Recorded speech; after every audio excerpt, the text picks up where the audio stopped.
Olá, tudo bem com você? Vamos continuar a falar de redação.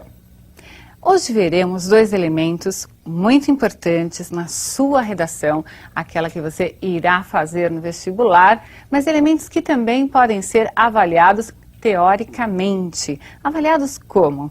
Nas questões de interpretação de texto ou mesmo nas questões que envolvem gramática. Muito bem. Quais são esses elementos? Nós vamos ver a questão da coesão textual e da coerência textual. O que é coesão? O que é coerência? Vamos dividir esses elementos e buscar, através da análise de textos, chegar a algumas conclusões. Veja comigo a definição de coesão. União íntima das partes de um todo. Então veja, a coesão é a forma como você une partes de um elemento inteiro, que é um texto. E há dois mecanismos para que se proceda à coesão. Então veja quais são esses dois mecanismos. Nós temos lá a retomada de elementos e o encadeamento de segmentos do texto. Essa retomada de elementos, você verá que é possível fazer com pronomes relativos, por exemplo, ou pronomes demonstrativos, não é? Então, acabou-se de falar algo e se retoma um elemento que já foi referido no texto. E vamos ver também que é possível analisar a coesão a partir do encadeamento de segmentos, quer dizer, das ideias que irão aparecendo no texto. Muito bem, você viu a definição de coesão textual e quais são os mecanismos utilizados para promovê-la em seu texto e no texto de outras pessoas. O que nós vamos fazer agora é reconhecer esses elementos, entender qual é o significado que eles vão apresentar dentro do texto a partir da leitura de um fragmento do editorial da Folha de São Paulo, de 14 de março de 2002, que fala sobre a resolução, uma resolução do Conselho de Segurança da ONU, acerca da criação de um Estado palestino. Leia comigo o texto, observe os elementos e veja o significado. Pode-se argumentar ainda que o interesse dos Estados Unidos é circunstancial. O governo norte-americano teria dois objetivos: criar condições favoráveis à missão de paz de seu enviado à região do conflito e obter apoio árabe para um eventual ataque ao Iraque. Nada disso, porém, deveria minimizar a importância da resolução. Afinal, ela foi bem recebida por ambos os lados. Não é o caso, por outro lado, de alimentar expectativas de que a resolução da ONU, por si, contenha a onda de violência que já dura 17 meses. Muito bem, trabalhamos com o fragmento de um editorial. Claro que há ideias que foram expostas antes, ideias que foram expostas depois. O que eu vou fazer agora junto com você é analisar os elementos que apareceram no texto de coesão e o efeito que esses elementos provocaram. Voltando para o texto. Veja, aparece destacado. Pode-se argumentar ainda que o interesse dos Estados Unidos é circunstancial. Você pode observar que esse ainda que traz uma ideia de adição. Algo já foi falado no parágrafo anterior, que eu não mostrei para vocês, não é? Porque nesse momento não era o nosso interesse, mas é para que você perceba que já foi feita uma observação e está se acrescentando outra. Então pode-se argumentar ainda que o interesse dos Estados Unidos é circunstancial. Estamos acrescentando uma informação a algo que já foi dito num parágrafo anterior. Nada disso, porém, observem aí. Esse nada disso, o pronome isso, está retomando o que já foi expresso também. Então, poderíamos falar várias coisas sobre a proposta dos Estados Unidos, que foi aprovada pelo Conselho de Segurança da ONU, mas aí vem um nada disso, ou seja, todos os elementos anteriormente citados, levantados aí como objeções ou análises sobre essa proposta, não é? Deveria minimizar a importância da resolução.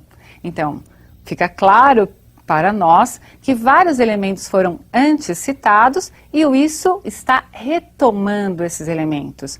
E o porém traz uma circunstância de adversidade. Espera aí, nada disso que foi dito antes, porém, todavia, conclua em deve minimizar a importância da resolução.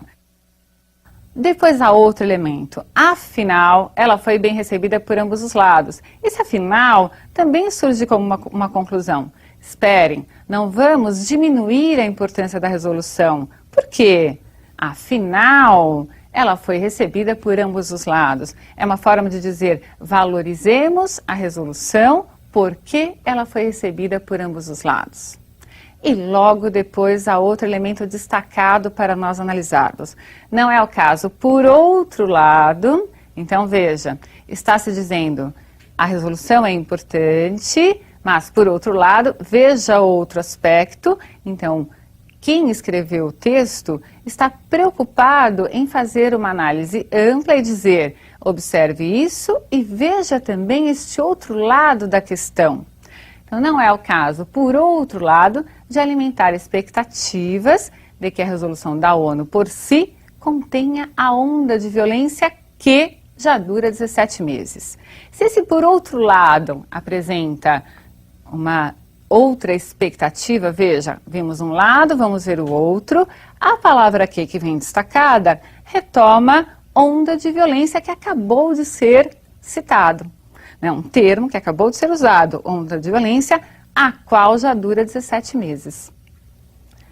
Perceberam? Esses são alguns dos elementos de coesão que você vai usar no seu texto. Então, você pode utilizar elementos que são para adição de ideias, elementos que são para resumir ideias, elementos que são para explicar, para concluir, para mostrar lados opostos daquilo que você está redigindo, argumentando em seu texto. Então, é necessário conhecer como se procede a coesão. Quais os elementos que você pode utilizar? Nós vimos ali algumas conjunções, locuções conjuntivas, mas o pronome relativo, um advérbio, às vezes um substantivo, uma preposição, todas essas classes gramaticais fazem muito bem esse papel de unir as partes do texto. E veja, não é só unir, mas dar um sentido a essa união. Entendido isso? Ótimo, então você entendeu o que é coesão, percebeu que é necessário unir as partes, porque o seu texto, eu já disse isso em alguma aula, é uma unidade. Você deve ter o texto como um todo e ligar esse texto de alguma forma. Combinado? Bem, veja agora comigo um exemplo de um texto que, a princípio, quem redigiu não soube muito bem utilizar os elementos de coesão, ou deu uma escorregadinha, porque na verdade trata-se de um texto, um fragmento de um texto do Gilberto de Menstein, né? Então, é claro que ele conhece muito bem a linguagem, mas por vezes nós escorregamos no uso de elementos e criamos um efeito não desejado. Eu quero que você observe esse elemento não desejado que apareceu nesse texto. Gera-se assim o círculo vicioso do pessimismo. As coisas não andam porque ninguém confia no governo. E porque ninguém confia no governo, as coisas não andam. Espere, na verdade, observamos que o mesmo foi dito nos dois últimos períodos. As coisas não andam por quê? Porque ninguém confia no governo. Ninguém confia no governo e as coisas não andam. Dissemos a mesma coisa. E cadê o círculo vicioso do pessimismo que o autor anuncia no primeiro momento? Para eu criar esse círculo vicioso desejado, eu preciso mudar os elementos, colocar o conectivo adequado no lugar adequado. Então vejamos como ficou a transformação desse texto já com a coesão adequada. Gera-se assim o círculo vicioso do pessimismo. As coisas não andam porque ninguém confia no governo. Tudo bem? Isso já estava lá na primeira leitura que fizemos. Agora, ninguém confia no governo porque as coisas não andam. Então, deslocado o porquê para a posição correta, nós criamos esse círculo vicioso. Então, as coisas não andam porque ninguém confia. E ninguém confia porque as coisas não andam. Agora sim criamos o círculo vicioso e você aprendeu como o elemento de coesão pode trazer um efeito não desejado se não for devidamente aplicado no seu texto. Entendido? Muito bem. O que nós vamos fazer agora é trabalhar um pouquinho com a questão da coerência. Nós vamos ler um texto. Eu quero que você observe que houve uma troca nesse texto que tornou o conteúdo incoerente. Você é capaz de perceber, claro, quando há uma incoerência?